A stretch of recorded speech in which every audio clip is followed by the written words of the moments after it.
বলছে বাবা আমি যেমন দেখা আজকে গতকালকে না গত বছরই ইউটিউব দেখছি ভাই ইউটিউবে পাঠ শুনছে তা আমি ওকে বলছি যে এই পাঠ নিশ্চয় আমার গুরুদেবের পাঠ তো আমাকে বলছে যে গুরুদেবের পাঠ আপনি বললেন কি করে বলে ও হৃদয়ে একবার নাম লেখা হয়ে যায় যার দ্বারে লেগেছে ভালো সে বলুক গিয়ে তারে গো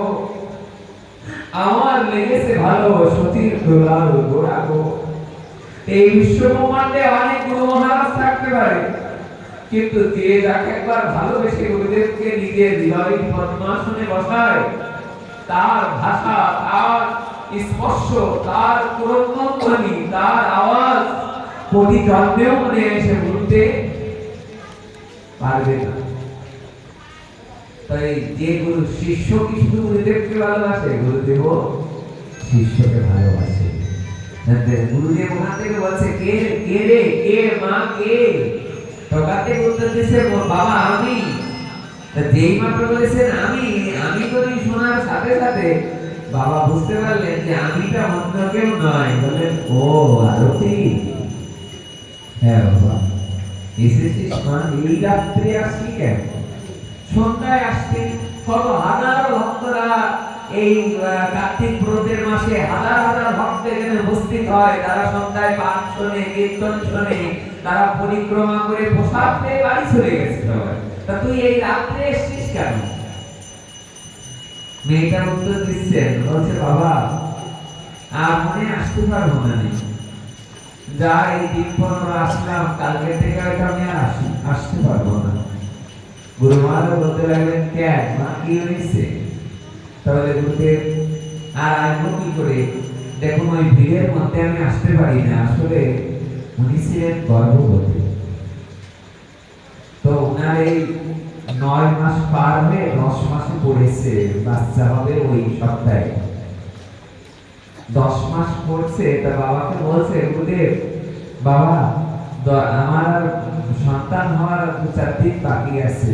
কালকে থেকে মনে আসতে পারবো না আজকে বড় কষ্ট করে এসেছি আজকে আসার মতো পরিবেশ না তবু ঘরে তো মন মানে না যতদিন আপনি বাংলাদেশে এই মন্দিরে এসেছেন প্রত্যেকবার নিয়ম সেবার সময় 1 মাস ব্যাপী পাঠশনী নিয়ম করে কিন্তু এবার আমার সন্তান হওয়ার জন্য কালকে থেকে আসতে পারবো না তবে আমার মাথায় হাত থেকে একটা আশীর্বাদ করে দেন যেন বেঁচে থেকে যেন আগামী বছর যেন এই পাঠ কীর্তন শুনতে পারি বাবা কাপড় উক্তি শুনি তার সত্যিকারী প্রত্যন্তনী তো এত কাঁদছে কান্নার আওয়াজে বাবাজি মহারাজ মাথায় হাত দিয়ে বললেন শোন শোন আরতি যে আমাকে বাবা বলে রেখেছিস না গুরু মহারাজের তো কোনো কিছু দান করতে শিষ্যকে তা বাবা বলে যখন ডেকেছিস তখন আমি তোকে আশীর্বাদ করলাম মা যা 11 মাসে গিয়ে তোর বাচ্চা হবে আমি তোকে আশীর্বাদ করছি মা 11 মাসে গিয়ে তোর বাচ্চা এই কথা আশীর্বাদ করে দিলেন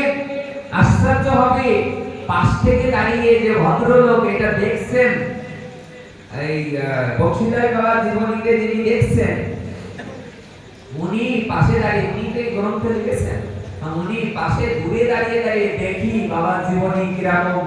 সিদ্ধ হয়েছে